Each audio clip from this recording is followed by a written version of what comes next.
Ici, frère Maxing témoigne. J'ai rencontré en France un aveugle, un homme très intelligent qui m'a dit « Vous êtes mon hôte. J'aimerais vous montrer toute ma maison. » Il m'a montré la salle de bain et même les plus petits détails comme les commutateurs. Un homme vint me voir, me dit « Aimeriez-vous sortir et marcher ou devons-nous prendre un taxi ?» Or, je lui dis de ne pas pouvoir sortir car je ne connaissais pas le chemin. Alors l'homme aveugle dit aussitôt « Je vais vous montrer le chemin. » Même un aveugle peut vous conduire s'il connaît le chemin. Mais ici, le Seigneur dit à ceux qui sont spirituellement aveugles, je vous conduirai par un chemin que vous ne connaissez pas. Permettez-moi de vous conduire et vous trouverez votre chemin. Il est merveilleux de pouvoir tenir la main de Dieu et de marcher partout en toute sécurité. Il y a dans la vie beaucoup d'expériences dans lesquelles Dieu vous montre le chemin de façon merveilleuse.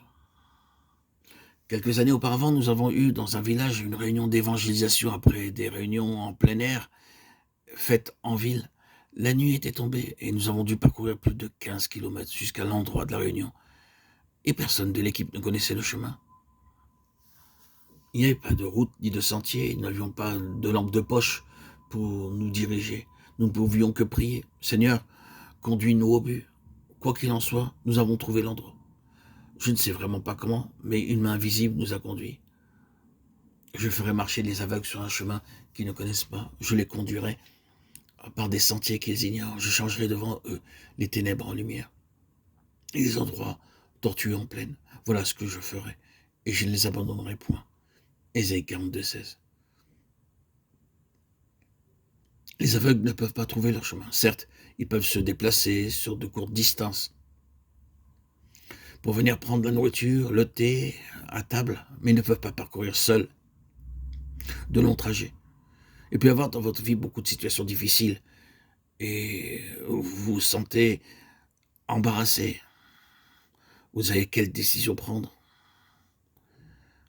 Appelez le Seigneur et dites-lui, Seigneur, tu as promis de me conduire, de me montrer le chemin. Et soudain, votre aveuglement disparaîtra, vos yeux se dessiront. Soudain, vous découvrirez une lumière brillant sur votre sentier. Frères et sœurs en Christ, bien-aimés, chers amis, saisissez-vous de lui par la simple foi. En tant qu'être humain, frères et sœurs, nous sommes très craintifs. Et nous le voyons bien autour de nous. Nous devons tous affronter de sérieux obstacles durant notre marche chrétienne.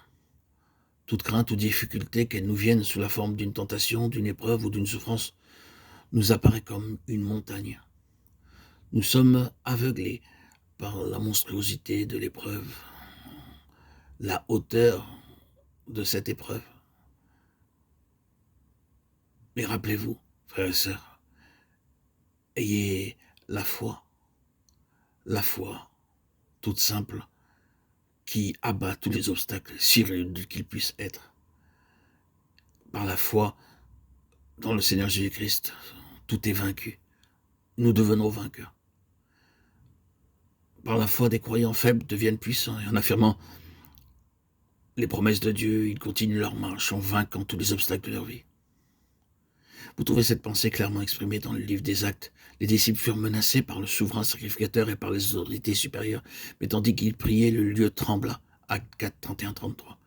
Au début, les autorités les avaient menacés, s'étaient opposés à eux. Actes 4, 18, 21. Ils étaient en petit nombre. Mais comme ils dépendaient de Dieu pour recevoir de l'aide et qu'ils priaient, cette prière fit trembler le monde entier.